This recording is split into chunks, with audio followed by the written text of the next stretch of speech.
There's a certain kind of person you've probably noticed.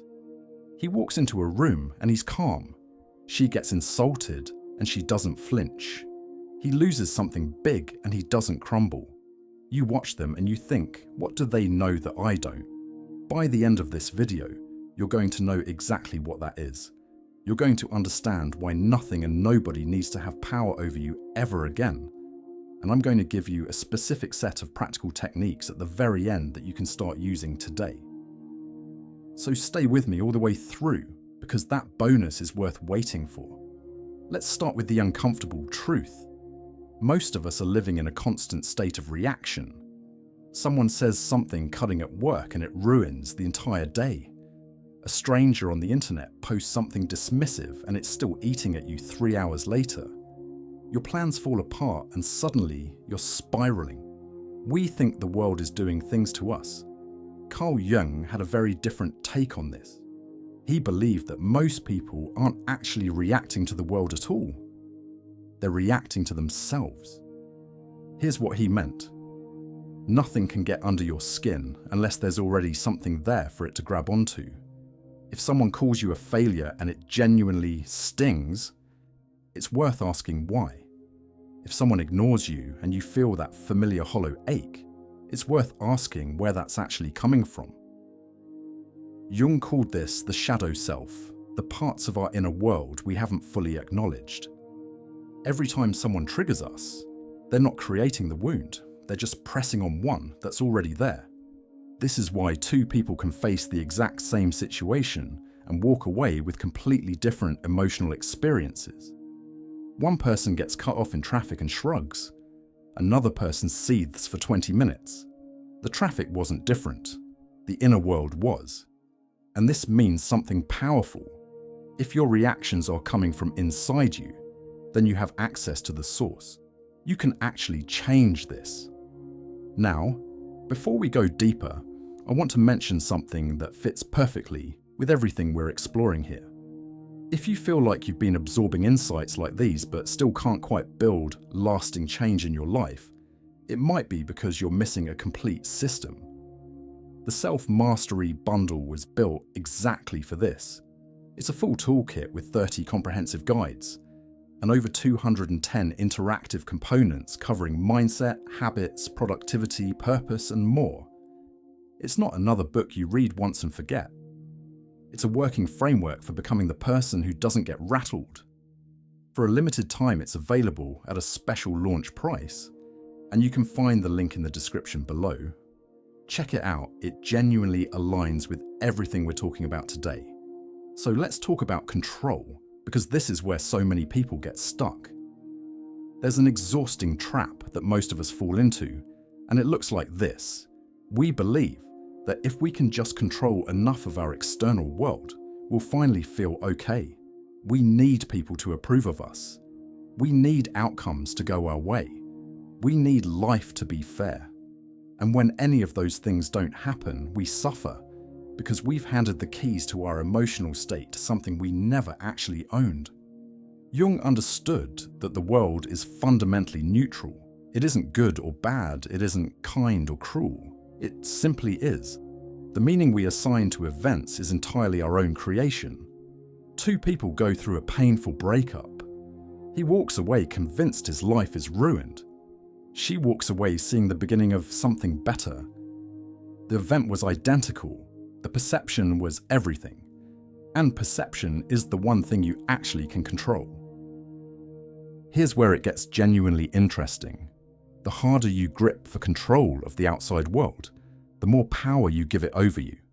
The moment you need someone's respect, they hold leverage over you.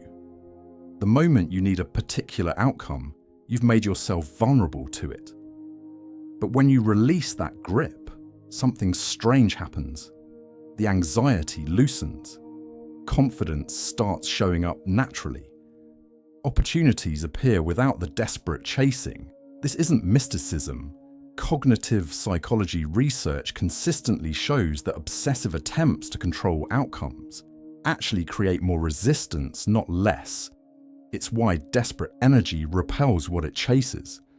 And this is also a great moment to remind you Stay through to the end of this video because the practical techniques I'm saving for the bonus section are going to show you exactly how to build this into your daily life. Don't let this just be interesting ideas you nod at and forget. Now let's talk about what it actually feels like to become what Jung called untouchable. Picture this. You're going about your day and someone hurls an insult at you. For most people, that's instant.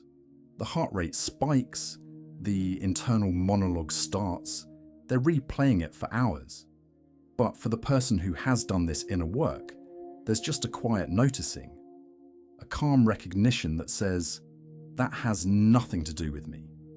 Not because they're emotionless, not because they've gone cold, but because they're not identified with the fragile construct of self that needs to be defended constantly. The Stoics understood this. Zen masters built entire practices around it. Jung articulated it through the lens of depth psychology. They were all pointing at the same thing. You are not your reactions. You're the awareness sitting behind them. Think of a storm. He rages, she howls, lightning flashes, chaos everywhere. But above it all, the sky stays untouched. You're meant to be the sky, not the storm.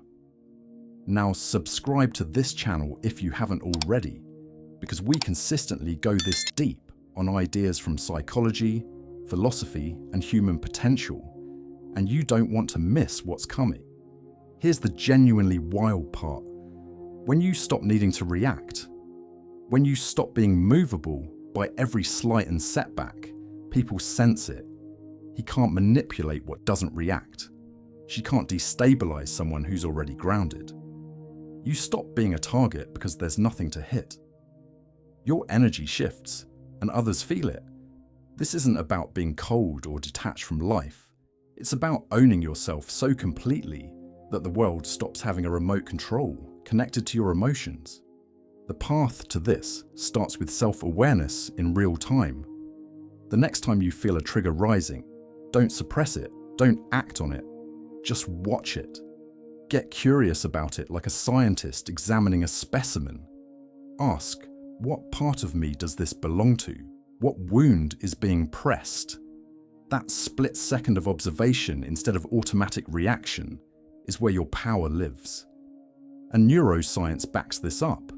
The brain is genuinely plastic. When you practice catching reactions before they fire, you're literally rewiring neural pathways. Over time, the triggers lose their grip. You're not just thinking differently, you're becoming different. And remember, don't go anywhere yet because the bonus content is coming up and it's the most practical part of this whole video. Stay on for the bonus. And also, if the self-mastery system I mentioned earlier speaks to where you are right now, that link is in the description. Don't miss the launch pricing. Now let's get into the techniques. Bonus content. 3 practices to become untouchable, starting today. First, the mirror practice. When someone or something triggers an emotional reaction in you, write down what happened and then ask one question. What does this reveal about me rather than them? Do this every day for 2 weeks and you'll start seeing patterns in your triggers that you can't unsee.